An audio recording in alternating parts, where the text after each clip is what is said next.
ಸಂಜೆ 4ಕ್ಕೆ ಬರೋಂತ ಟ್ರೈನ್ ರಾತ್ರಿ 7ಕ್ಕೆ ಬಂದದ. ವಯಸ್ಸಾದವರು, ಅಂಗವಿಕಲರು, ಪ್ರೆಗ್ನೆಂಟ್ ಇದ್ದವರು ಪ್ಲಾಟ್ಫಾರ್ಮ್ ನಂಬರ್ 4 ಮೇಲೆ ಬರ್ತದ ಅಂತ ಹೇಳಿ ಟ್ರೈನ್ ಅಲ್ಲಿ ಹೋಗಿ ಕುಂತವ್ರು.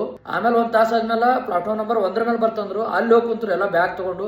ಅದಾದ್ಮೇಲೆ ಪ್ಲಾಟ್ಫಾರ್ಮ್ ನಂಬರ್ 2 ಮೇಲೆ ಬರ್ತದಂದ್ರು, ಅಲ್ಲಿ ಹೋಗಿ ಕುಂತರು. ಪೂರಾ ಸಿಡಿಗಳು ದಾದರ್ ಚೀಲ ತಗೊಂಡು ಪೂರಾ ಏರ್ ಇಳಿದಾರ. ವಯಸ್ಸಾದವರು, ಅಂಗವಿಕಲರು, ಪ್ರೆಗ್ನೆಂಟ್ ಇದ್ದವರು. ನಮ್ ತಂಗಿ ಕಲಬುರಗಿಯಿಂದ ಬೆಂಗಳೂರು ಹೋಗ್ಲತ್ತೀವಿ. ಅಕ್ಕಿಗೆ ಟ್ರೈನ್ ಯಾಕೆ ಕೂಡಿಸ್ಲಿಕ್ಕ ನಾ ನಮ್ ಕಲಬುರಗಿ ರೈಲ್ವೆ ಸ್ಟೇಷನ್ ಹೋಗಿದ್ದ. ಟ್ರೈನ್ ಯಾವ್ದಂದ್ರ Bidar SMVT Bengaluru. Train number 06540. Train ನಮ್ ಕಲಬುರಗಿಗೆ 4:15 ನಿಮಿಷಕ್ಕೆ ಬರೋದಿತ್ತು. ಪ್ಲಾಟ್ಫಾರ್ಮ್ ನಂಬರ್ 4 ಮೇಲೆ ನಮ್ದು ಲಗೇಜ್ ಎಲ್ಲ ತಗೊಂಡು ಸಿಡಿ ಏರ್ ಇಳಿದು ಪ್ಲಾಟ್ಫಾರ್ಮ್ ನಂಬರ್ 4 ಮೇಲೆ ಹೋಗಿ ಕುಂತೇವು. ಒಂದ್ ತಾಸ ಆದ್ಮೇಲೆ ಪ್ಲಾಟ್ಫಾರ್ಮ್ ನಂಬರ್ 1 ಮೇಲೆ ಟ್ರೈನ್ ಬರ್ತಂತೆ ಅನೌನ್ಸ್ ಆಯ್ತು. 1 ಮೇಲೆ ಹೋಗಿ ಕುಂತೇವು. ಅದಾದ್ಮ್ಯಾಗ ಪ್ಲಾಟ್ಫಾರ್ಮ್ ನಂಬರ್ 2 ಮೇಲೆ ಬರ್ತಂದ್ರು. ಬರೋಬ್ಬರಿ 3 ಪ್ಲಾಟ್ಫಾರ್ಮ್ ಚೇಂಜ್ ಮಾಡಿದ್ರು. ಪೂರಾ ಸಿಡಿ ಏರ್ ಇಳಿದು ಲಗೇಜ್ ತಗೊಂಡು ಬರೋಬ್ಬರಿ 3 ಗಂಟೆ ಲೇಟ್ ಮಾಡಿ ಸಂಜೆ 4:15 ನಿಮಿಷಕ್ಕೆ ಬರಂತ ಟ್ರೈನ್ ರಾತ್ರಿ 7:10 ನಿಮಿಷಕ್ಕೆ ಬಂತು. ಬರೋದಲ್ಲೇ 3 ಪ್ಲಾಟ್ಫಾರ್ಮ್ ಚೇಂಜ್ ಮಾಡಿದ್ರು. ನಾವೇನೋ ಹೆಂಗ ಯೂತ್ಸ್ ಇದ್ದೀವಿ, ಆರಾಮ್ ಚೀಲ ತಗೊಂಡು ಏರ್ ಇಳಿದೆವು. ಬಟ್ ಎಷ್ಟೋ ಮಂದಿ ವಯಸ್ಸಾದವರು, ಅಂಗವಿಕಲರು, ಪ್ರೆಗ್ನೆಂಟ್ ಇದ್ದ ಹೆಣ್ಮಕ್ಳು, ಸಣ್ಣ ಸಣ್ಣ ಚಿಕ್ಕಳು ಅವ್ರಿಗೆ ತಗೊಂಡ್ ಬರೋದು ಬಾಳ ಅಂದ್ರೆ ಬಾಳ ಹೈರಾಣ ಆಯ್ತು. ನಮ್ ಕಲಬುರಗಿದಿಂದ ಬೆಂಗಳೂರಿಗೆ ದುಡ್ಕೊಂಡು ತಿನ್ಲಕ್ ಹೋಗ್ತಾರೆ ಎಷ್ಟೋ ಮಂದಿ. ಹಂಗಾಗಿ ಅಲ್ಲಿ ಏನೋ ಸಿಗ್ಲಾರ ಸಾಮಾನುಗಳೆಲ್ಲ ಇಲ್ಲಿದೆಲ್ಲ ಚೀಲ ಕಟ್ಕೊಂಡ್ ಹೋಗ್ತಿರ್ತಾರೆ. ಅವ್ರಿಗೆಲ್ಲ ಇವತ್ತು ಬಾಳ ಅಂದ್ರೆ ಬಾಳ ತ್ರಾಸ ಆಯ್ತು. ಅಲ್ಲಿದ್ದು ಎಷ್ಟೋ ವಯಸ್ಸಾದವ್ರಿಗೆ ಚೀಲ ಹೊತ್ಕೊಂಡು ಹೋಗೋದು ಆಗಲಾಗಿತ್ತು ಪಾಪ.